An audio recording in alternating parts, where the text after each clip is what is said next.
और इन सब ने मेरे को मैडम धमकी दी गई, बोला तेरी इस लड़की के साथ तो हो चुका है, मैं इसे उठवा दूंगा, तुझे मरवा दो। गन पॉइंट पे मैडम मेरे से जबरदस्ती मेरे को धमकाया गया। और मैडम वो आरोपी आके घर पे भी यही कह रहा है, बोला तेरी लड़की की है ना और भी लोग खड़ा कर दूंगा जो जिनने तेरी लड़की के साथ गलत किया है। फिर 14 तारीख को हमें बुलाया है और थाने में पिटवाया गया है। पुलिस वालों ने पैसे खा के उसके साथ मिलकर लड़की को मेरे खिलाफ ही करवा दिया मेरी माँ ने।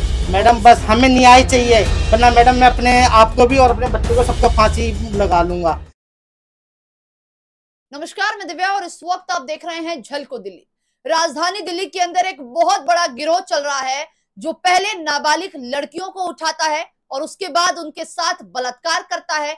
यहां तक कि बलात्कार के बाद उनको वेश्यावृत्ति में ढकेला जाता है और उसके बाद उनकी दूसरे लड़कों से शादी करा दी जाती है। आज एक परिवार हमारे साथ मौजूद है। ये मामला कई सालों से चल रहा था, जिसके बाद 10 जुलाई को पुलिस की तरफ से एफआईआर दर्ज की जाती है और 2 दिन के अंदर नौशाद और जावेद नाम के लड़के को गिरफ्तार कर लिया जाता है।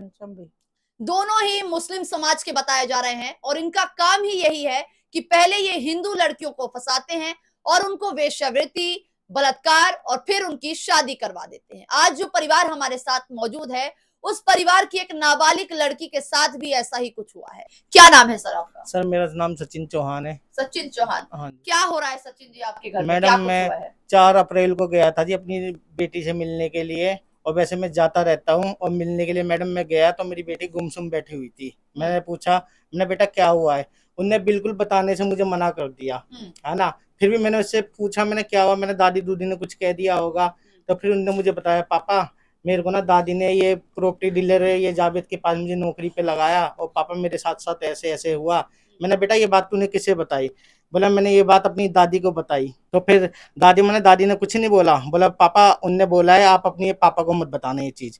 तो फिर मैंने दादी से पूछा गया, बोलती है ये सब झूठ है। मैंने अपनी माँ को धमकाया, बुलाया, फिर उनने उस जावेद, नुसाद और पंचम को इन सबको बुला लिया और इन सब ने मेरे को मैडम धमकी दी गई, बोला तेरी इस लड़की के साथ तो हो चुका है, समझे, और भी लड़कियां हैं, छोटी लड़की है तेरी, ये 4 नंबर में जाती है, मैं इसे उठवा दूंगा, तुझे मरवा दो। गन पॉइंट पे मैडम मेरे से जबरदस्ती मेरे को धमकाया गया, समझे। और मैडम जबरदस्ती हर तरीके से मैडम मेरी पूरी फैमिली को धमकी दी गई मारने की। उसमें मेरी माँ भी शामिल थी, सब शामिल थे जी। हमें दबाया गया।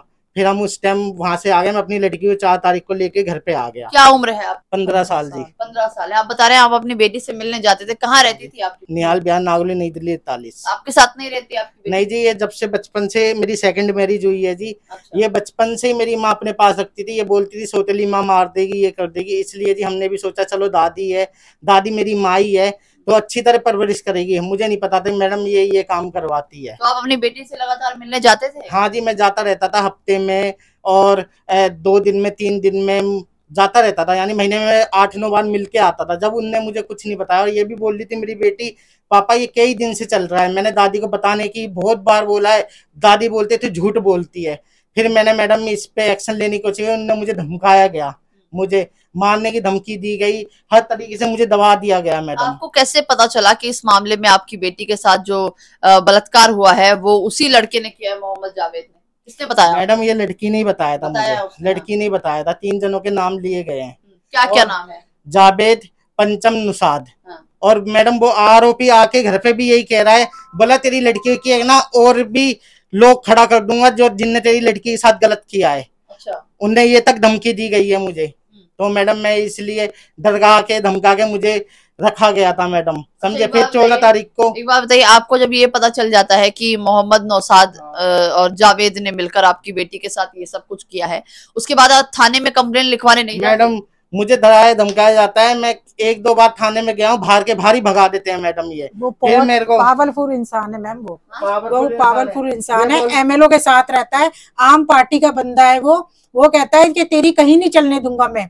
फिर 14 तारीख को हमें बुलाया है और थाने में पिटवाया गया है, फिर हमें डराया है, फिर उसने 1 लाख रुपए थाने में भरा है, फिर वहां से वो निकल गया। मेरे पति बीमार थे, इन्हें बहुत पीटा गया है, इन्हें मारा गया इतनी बुरी तरीके से, इन्हें पानी तक नहीं दिया, चक्कर आ रहे थे मैम। और वो रात को 11 बजे दारू पी के ड्रिंक करके गया है और उसका पूरा वेलकम किया है। गेट से घुसते ही पुलिस वाले हाथ मिला रहे हैं। क्योंकि वो आम पार्टी का बंदा था। तो कौन है मैं विधायक आपके क्षेत्र का? रघुविंदर सिंह शौकीन। रघुविंदर सिंह शौकीन, शौकीन, हाँ हाँ जी। जी। आम आदमी पार्टी से। हाँ हाँ जी। जी। आपने उनको बताया कि आपके बच्चे के साथ ये मैडम मैं इनने मुझे आगे पूरी धमकी दे रखी, गन पॉइंट पे इनने हर काम कर रखा था। मैं किसे बताता, मैं उसी पार्टी पुलिस से में भी हूँ बोला मैं। एमएलए भी मैं ही हूँ, पुलिस भी मैं ही हूँ, सब मैं ही हूँ मैडम। इसका उधर बहुत थाने में नाम चलता है, इसकी अच्छी पकड़ है मैडम। मेरे को इतनी बुरी तरह मारा जा रहा था, जावेद को बिठा के मैडम पेप्सी पिलाई जा रही थी, चाय पिलाई जा रही थी और मुझे पिटवाया जा रहा था। सब थाने में हो रहा था? हाँ जी। तो मैडम किसने मारा आपको? पुलिस वाले पता है? मैडम पुलिस वाले का हाँ। नाम है सुखचिंद चैन, कुछ ऐसी नाम है मैडम। उसने आपको मारा? हाँ जी। हाँ जी। मैंने फिर मैडम उनके खिलाफ भी कंप्लेंट करी और मैंने उस टाइम भी बोला था उन पुलिस वालों से सामने, हाँ। मैंने जी इनने मेरी बेटी के साथ गलत किया है। तो उस पुलिस वालों ने पैसे खा के उसके साथ मिलकर लड़की को मेरे खिलाफ ही करवा दिया, मेरी माँ ने और उस जावेद ने। पूरा खेल मैडम ये जावेद ने का किया हुआ है। मैं निर्मल छाया में अपनी लड़की से मिलने गया था, मेरी लड़की मेरे से चिपक चिपक के रो रही थी। बोले पापा मेरे को यहाँ से लेके जाते निर्मल छाया से मिनट मिनट पे और बोलते हैं ये बयान दे, ये बयान दे। ये पुलिस वाले अपने आप को बचा रहे हैं और हमें फंसा रहे हैं मैडम। मैडम बस हमें न्याय चाहिए, वरना मैडम मैं अपने आप को भी और अपने बच्चों को सबको फांसी लगा लूंगा, मुझे न्याय नहीं मिला तो मैडम। अच्छा ये बताइए, जब आपने कंप्लेंट लिखवा दी थाने में कंप्लेंट हुई बलात्कार की या नहीं हुई? नहीं ली जी, पुलिस वालों ने ली नहीं। मैंने बाद तो आपकी बोला, बेटी उन्होंने और 1 आपका लाख क्या रुपए हुआ? दे दिए क्या थे किया मैम। गया आपने? मैडम कंप्लेंट नहीं हुई, जबरदस्ती ये कंप्लेंट है इन्होंने ली नहीं, समझे, और हमें धमका के पुलिस वालों ने मार पीट के हमें वहां से भगा दिया। इनने पैसे भर के केस वहीं का वहीं खत्म कर दिया और साइन करवाए हमारे। साइन करवाए, मैम हमें साइन नहीं पता करा। मैडम किस चीज पे हमसे साइन करवाए, हमने क्या बोला लिखा था फोटोकॉपी उसमें, दे दो, क्या फोटोकॉपी नहीं भी लिखा था दी हमें। मैडम। किसने साइन करवाया? पुलिस वालों ने। पुलिस वालों ने मैम। उसी रात को करवाया? हाँ जी, उसी हाँ रात जी। को। और हमें 12 बजे छोड़ा गया है मैडम, 12:30 बजे। 12:30। बताइए उसके बाद क्या कुछ हुआ? आपकी बेटी, आपने कंप्लेंट तो हुई नहीं, फिर आगे क्या? फिर जी दादी के साथ ही रह फिर रही थी। जावेद दादी और बेटी तीनों इकट्ठे गए हैं थाने से।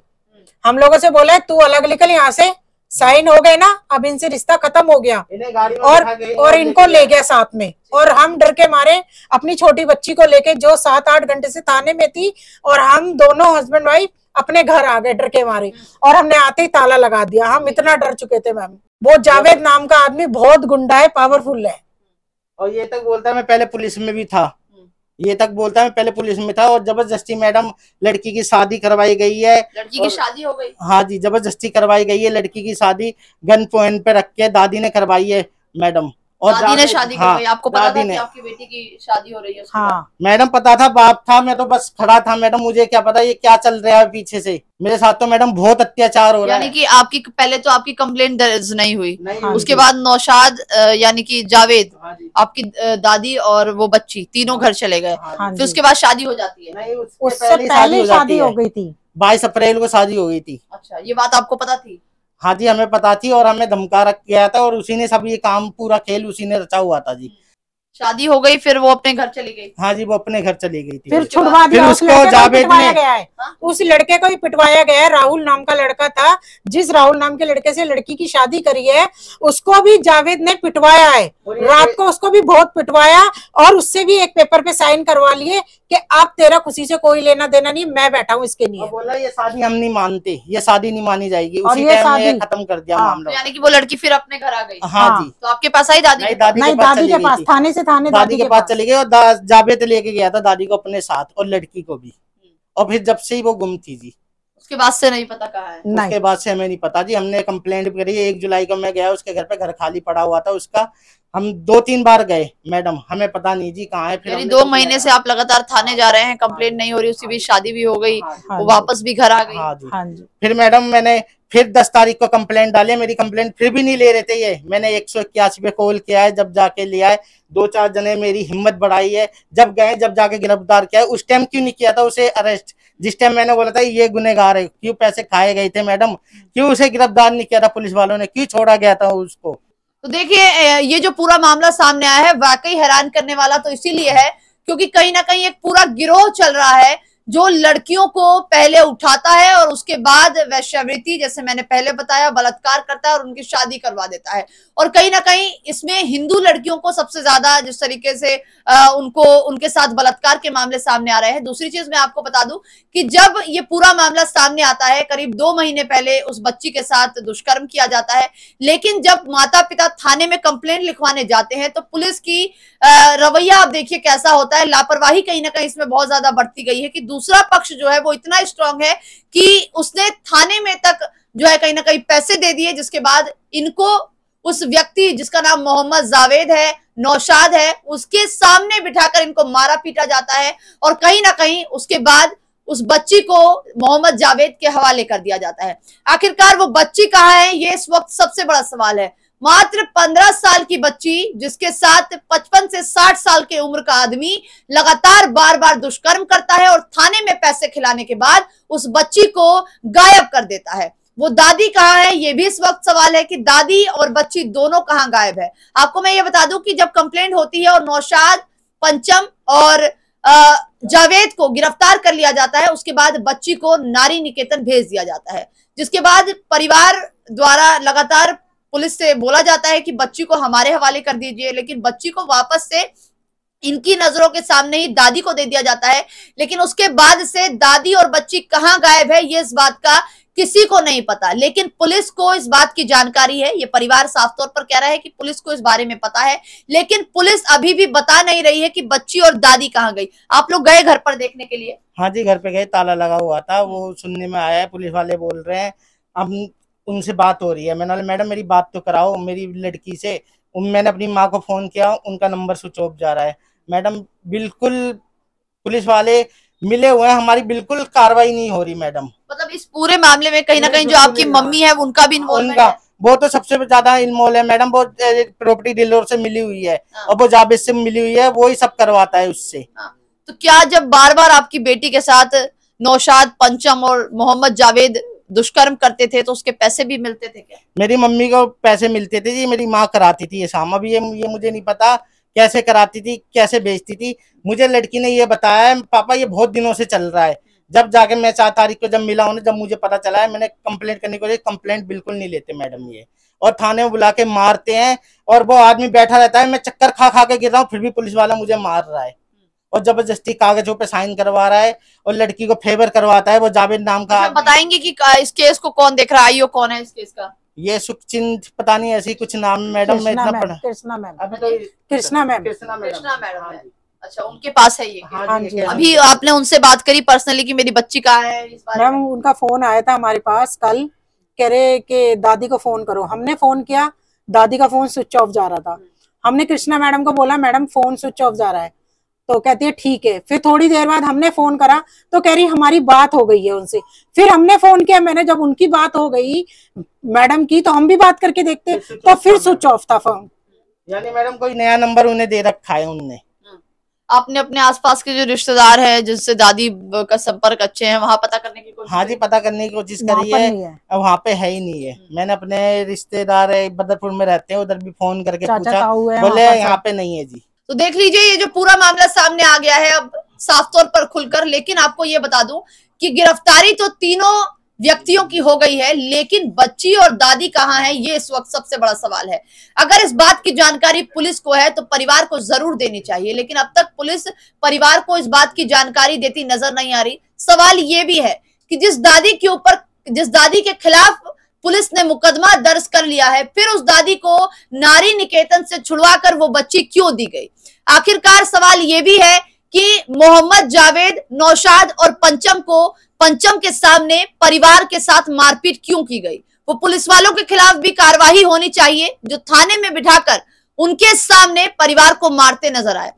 और साफ तौर पर जिस तरीके से बच्ची का कोई अता पता नहीं चल पाया है, परिवार यही अपील कर रहा है कि वो बच्ची जल्द से जल्द परिवार को दे दी जाए, अगर वो पुलिस की निगरानी में भी है तो, क्योंकि दादी के खिलाफ भी मामला दर्ज है। साफ तौर पर परिवार ये बात कह रहा है कि दादी लगातार उन तीनों लड़कों से दुष्कर्म करवाती थी और उसके बाद परिवार से, यानी कि नौशाद, जावेद और तीसरा पंचम, इनसे पैसे लेती थी। आप सोचिए देश की राजधानी दिल्ली का ये हाल है, जहां पर ये निहाल विहार का इलाका है, मैं आपको बता दूं, यहां पर इतना बड़ा गिरोह चल रहा है। और परिवार ये भी कह रहा है कि ये एक परिवार नहीं है, इससे पहले भी बहुत सारी ऐसी फैमिलीज हैं जिसका तो अभी अता पता ही नहीं है, जिनके साथ भी मोहम्मद जावेद ने पहले उनकी लड़कियों के साथ दुष्कर्म किया है, उनको वेश्यावृत्ति की तरफ ढकेलने की कोशिश की है, फिर उनकी दूसरे धर्म में शादी करा दी है, और यहां तक कि धर्म परिवर्तन का भी एक बहुत बड़ा खेल चल रहा है, उसका भी खुलासा होगा। लेकिन फिलहाल इस वीडियो में इतना ही। अगली वीडियो में हम आपको दिखाएंगे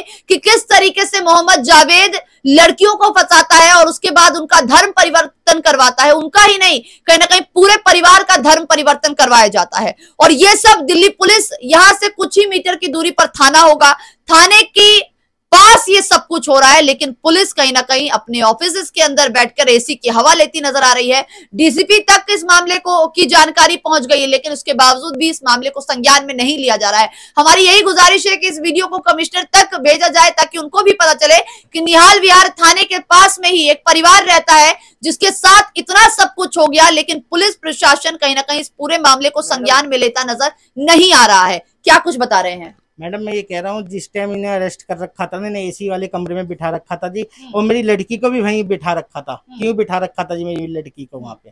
देखिए, परिवार न्याय की गुहार लगा रहा है। इस वीडियो के माध्यम से हम यही कहना चाहेंगे, इस वीडियो को जितना हो सके उतना शेयर करें, ताकि 15 साल की नाबालिग बच्ची कहाँ है, किस हाल में है, किसके पास है, किसके साथ है, इस बात की जानकारी परिवार को मिले। और उन तमाम पुलिसकर्मियों के खिलाफ भी कार्रवाई होनी चाहिए जिनकी निगरानी में यह पूरा मामला तो जरूर था, लेकिन कहीं ना कहीं पैसे की ताकत इस कदर उनकी आंखों के आगे छा गई कि उसके बाद ना तो परिवार दिखा, ना तो वो 15 साल की नाबालिग बच्ची दिखी, ना तो जिस तरीके से ये 3 मुस्लिम लड़के लगातार परिवार के ऊपर मारपीट का आरोप, परिवार के साथ डरा धमकाकर परिवार को रख रहे हैं, गन पॉइंट पर ये सारी कार्रवाई हुई और पुलिस सब कुछ देखती रही। फिलहाल इस वीडियो को यही एंड करेंगे। अपनी राय जरूर दीजिएगा और इस वीडियो को जितना हो सके उतना शेयर जरूर कीजिएगा।